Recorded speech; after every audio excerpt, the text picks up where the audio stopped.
Well, the purpose tonight is the funding crisis that's been going on in London Transport ever since COVID started, when the fares fell away because people were told not to travel, as we all remember. So that's left a massive hole in London Transport and Transport for London's finances.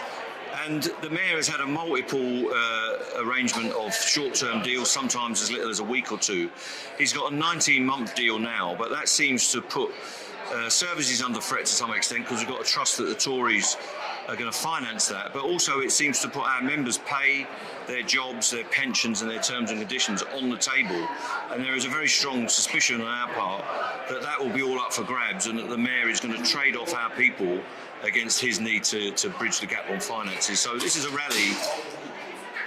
rally in defence of London Transport Services, but also in defence of London Transport Workers. Well, Sadiq Khan has got to run a political campaign and a community campaign in defence of London Transport, and he needs to get an agreement that the operational costs of London Transport will be subsidised from the central government.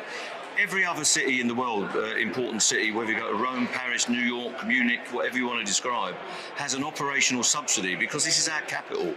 It does the country good if we've got a good transport infrastructure. It does the economy good, and it does the environment good if we've got good public transport. That needs a subsidy from the DfT and the Treasury. He's got to win that in coalition with his own party, in coalition with the people of London, and with the trade unions, if that's what it takes. But at the moment, he seems to have put our members' stuff on the table as a sacrifice. Well, the strikes have been named by two other unions, so we will consider our action tomorrow. It's highly likely that we will have further industrial action. It's almost a certainty.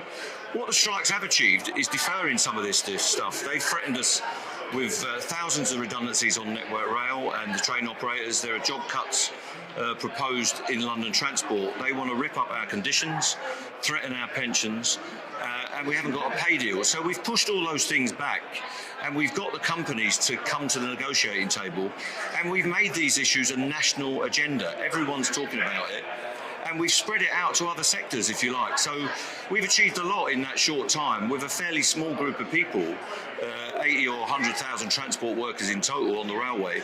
But that's become a national agenda item now, and we're putting the government on the back foot. We've made the opposition think about their position, and people are coming towards what we believe in as trade unionists, and we think that's a good thing.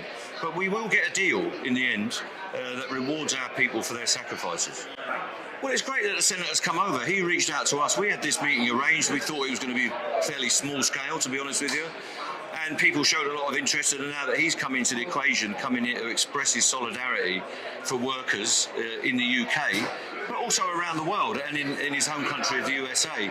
It's great that he's here. I'm looking forward to hearing him speak, and I'm sure the crowd will be pleased to hear the news from America and the values that the trade union movement and progressive politicians have got in the States and around the world. So it's part of a global movement now, and that can only be a good thing.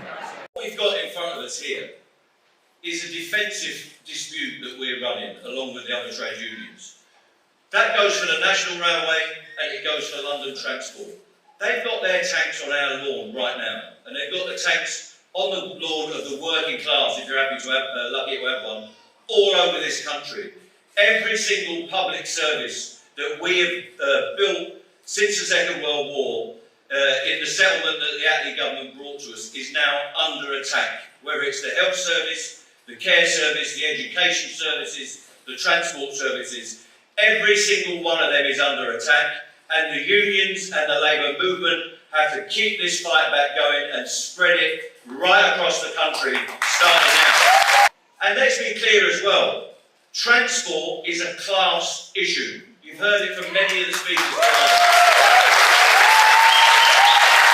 It's an equal rights issue, and of course it's an environmental issue.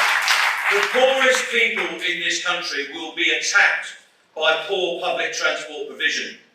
We already know that. The RMT organises bus workers out in the county towns down in the southwest, bits of the northwest and along the east coast of England. They are subject to massive cuts to their transport provision. And if you think the fares are high in London, going from the outskirts of a provincial town like Lincoln or Scarborough, it's going to cost you £6 or £7 each way going forward. And if you think working class people can afford that, you've got another thing coming. working class people will face a future where they're locked in their houses because they can't go to the shops, where they're locked in their houses and they can't put their heating on and they're worried about feeding themselves. If that's not a class issue, I don't know what is. And we will be taking that. They've not announced service closures as yet. They've not announced curtailment. And the pressure they're under now from the Unite strike, from our campaigns and other strikes, I think means that they're going to roll back some of these consultations on bus services. We'll see what happens in the next few weeks. But it's a lesson to us. It's the trade union movement, organised labour, that is going to move these politicians in our direction. We're not going to plead, we're not going to ask for policy documents, we're not going to ask for favours of politicians anymore. We're going to organise the working class in the workplace, in our communities, and we're going to get the job done ourselves.